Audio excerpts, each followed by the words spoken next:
वाची भद्रा सुमनस्यमाना त्वया जुष्टानुदमाना दुरुक्तान् बृहद्वदेम विदथे सुवीराः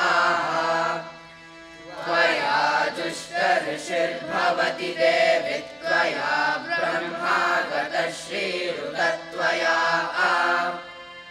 त्वया जुष्टश्चित्रौ विन्दते वसुसानो जुषस्वद्रविणो न मेधे.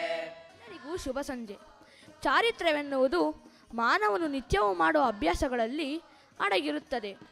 ಈ ನಿತ್ಯ ಅಭ್ಯಾಸಗಳ ಸುಧಾರಣೆಯಿಂದ ಮಾತ್ರ ಉತ್ತಮ ಚಾರಿತ್ರ್ಯ ರೂಪುಗೊಳ್ಳುತ್ತದೆ ಎಂದು ಸ್ವಾಮಿ ವಿವೇಕಾನಂದರು ಹೇಳಿದ್ದಾರೆ. ವಿವೇಕಾನಂದ ಬಾಲಕ ಸಂಘದ ವಾರ್ಷಿಕ ಪತ್ರಿಕೆಯಾದ ವಿವೇಕ ಮಂಜುಷ ಹಸ್ತಪತ್ರಿಕೆಯ ಬಿಡುಗಡೆ. ಈ ಹಸ್ತಪತ್ರಿಕೆಯ ವಿಶೇಷವೇನೆಂದರೆ, ಈ ಹಸ್ತಪತ್ರಿಕೆಯನ್ನು ವಿವೇಕಾನಂದ ಬಾಲಕ ಸಂಘದ ಬಾಲಕರೇ ತಮ್ಮ ಕೈಯಾರೆ ವಿಷಯ ಸಂಕೀರ್ಣವನ್ನು ಮಾಡಿ ಹಾಗೂ ಕಲೆಯನ್ನು ಚಿತ್ರಿಸಿದ್ದಾರೆ. ಪ್ರಸ್ತುತ ಸಾಲಿನಲ್ಲಿ ಅಯೋಧ್ಯ ರಾಮ ಮಂದಿರದ ಬಾಲರಾಮನ ಕುರಿತು ಮುಖಪುಟದ ವಿನ್ಯಾಸವನ್ನು ಮುದ್ರಿಸಲಾಗಿದೆ. ಆಸಕ್ತ ಭಕ್ತಾದಿಗಳು, ಪೋಷಕರು ಹಾಗೂ ಸಭಿಕರು ವಿವೇಕ ಮಂಜುಷ ಹಸ್ತಪತ್ರಿಕೆಯನ್ನು ವಿವೇಕಾನಂದ ಬಾಲಕ ಸಂಘದ ಗ್ರಂಥಾಲಯದಲ್ಲಿ ವೀಕ್ಷಿಸಬಹುದು. ನನಗನ್ಸುತ್ತೆ ಬಾಲಕ ಸಂಘ, ಯುವಕ ಸಂಘ ಒಂದು ರೀತಿಯಾದ ಪವಿತ್ರ ಯೋಧರು.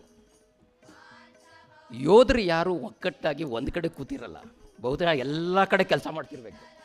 ಹಿಂದೆ ಮುಂದೆ ಎಲ್ಲೆಲ್ಲಿ ನೋಡಿದ್ರು ಕೂಡ ಅಲ್ಲೇ ನಾವು ನೋಡಿದಾಗ ಎಲ್ಲ ಕಡೆ ಯುವಕರು ಇದ್ದಾರೆ, ಬಾಲಕ ಸಂಘದವರು ಇದ್ದಾರೆ, ಯುವಕ ಸಂಘದವರು ಇದ್ದಾರೆ, ಗೇಟಿಂದನೂ ಇದ್ದಾರೆ. ಸೊ ಅದರಿಂದ ನನ್ನ ಲೆಕ್ಕದಲ್ಲಿ ಇವರೆಲ್ಲ ಪವಿತ್ರ ಯೋಧರು. ಇದೆ ನಮ್ಮ ವಿವೇಕಾನಂದ ಬಾಲಕ ಸಂಘದಲ್ಲಿ 72 ವರ್ಷಗಳಿಂದ ಪ್ರತಿ ಭಾನುವಾರ ವಿದ್ಯಾರ್ಥಿಗಳು, ಅದಕ್ಕೆ ಮುಂಚೆ ಪ್ರತಿದಿನ ಇತ್ತು, ನಂತರ ಭಾನುವಾರಗಳಾದವು, ವಿದ್ಯಾರ್ಥಿಗಳು ಚಿಕ್ಕ ಹುಡುಗರು ಬಂದು ಸ್ವಾಮಿಗಳ ಜೊತೆ ಒಡನಾಟ ಅಲ್ಲಿ ನೋಡಿ ನೋಡಿ ಕಲಿಯೋದು ಎಷ್ಟೊಂದಿದೆ. ಇನ್ನೊಂದು ಮಾತು ಹೇಳೋರು ಸ್ವಾಮಿ ವಿವೇಕಾನಂದರು, ಈ ರಾಮಕೃಷ್ಣ ಮಠ, ರಾಮಕೃಷ್ಣ ಮಿಷನ್ ಏನು ಅಂದರೆ ಪ್ಯೂರಿಟಿ ಡ್ರಿಲ್ಲಿಂಗ್ ಮಿಷಿನ್ ಅನ್ನೋರು. ಪ್ಯೂರಿಟಿ ಡ್ರಿಲ್ಲಿಂಗ್ ಮಿಷಿನ್, ಇದರೊಳಗಡೆ ಸೇರಿಬಿಟ್ರೆ ನೀನು ಪವಿತ್ರನಾಗಿ ಆಚೆ ಬರ್ತೀಯ. ವಾಷಿಂಗ್ ಮಿಷಿನ್ಗೆ ಕೊಳೆ ಬಟ್ಟೆ ಹಾಕಿದ್ರೆ ಕ್ಲೀನಾಗಿ ಆಚೆ ಬರುತ್ತಲ್ಲ, ಅದೇ ಥರ ಈ ರಾಮಕೃಷ್ಣ ಮಠ ಸೇರಿದ್ರೆ ನಿನ್ನ ಸ್ವಚ್ಛಗೊಳಿಸ್ಬಿಡುತ್ತೆ. ಸೇರಬೇಕು ಅಂದರೆ ಅದ್ರ ಒಳಗಡೆ ಸೇರ್ಕೋಬೇಕು, ಅದನ್ನು ಒಳಗಡೆಗೆ ಎತ್ಕೋಬೇಕು ಅಂತ. ನಮ್ಮ ವಿವೇಕಾನಂದ ಬಾಲಕ ಸಂಘ, ಯುವಕ ಸಂಘದಲ್ಲೂ ಅದೇ ರೀತಿಯ ಒಂದು ತರಬೇತಿ ನಡೀತಾ ಇದೆ. ಇತ್ತಿಂದತ್ತ ಕಾಪಾಲಿ ಕಾಳಿ ಶಿವ, ಕಾಳಿ ಶಿವ, ಕಾಳಿ ಶಿವ, ಶಿವ ಕಾಳಿ ಶಿವ, ಕಾಳಿ ಶಿವ, ಕಾಳಿ. ಬೆಚ್ಚಿ ಬಿದ್ದನು ಮಥುರ ಬಾಬು. ಏನಚ್ಚರಿ, ಏನಚ್ಚರಿ, ಏನದ್ಭುತ, ಇದು ನಿಜವೇ?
ನಿನ್ನೆ ಆಯ್ತಲ್ಲ ಜಾಗರಣ ದಿವಸ, ನಿಮ್ಮ ವ್ಯಾಪಾರಿಗಳ ಗಲ್ಲಿಯೊಳಗೊಂದು ಶಿವನ್ ನಾಟಕ ಆಗ್ತದಷ್ಟೇ. ನಮ್ಮ ಸೀತಾನಾಥನ್ ಮನೆಯಲ್ಲಿ ನಡೆದಿದ್ದಲ್ವೇನೋ? ಅಯ್ಯೋ ಶಿವನೇ, ಸ್ವಾಮ್ಯಾರ ನಿಮಗ ಶರಣು ಹೇಳ್ತೇನ್ರಿ. ನೋಡಿ, ನಾನೇ ಗದಾಧರ. ಈಗ ಹೇಳಿ, ನೀವು ನಿಮ್ಮ ಹೆಣ್ಣು ಮಕ್ಕಳನ್ನು ರಕ್ಷಿಸೋದಕ್ಕಾಯ್ತೆ? ಅದು ಆ ದೇವರು ಮಾಡ್ಬೇಕಾದ ಕೆಲಸ. ಈ ಅಹಂಕಾರ ಬಿಟ್ಟು ಅವನಿಗೆ ಶರಣು ಹೋಗಿ. ಆಗ ಈ ಜೀವನ ಸಾರ್ಥಕವಾಗುತ್ತೆ. ಜಯ ರಾಮಕೃಷ್ಣ, ಜಯ ರಾಮಕೃಷ್ಣ.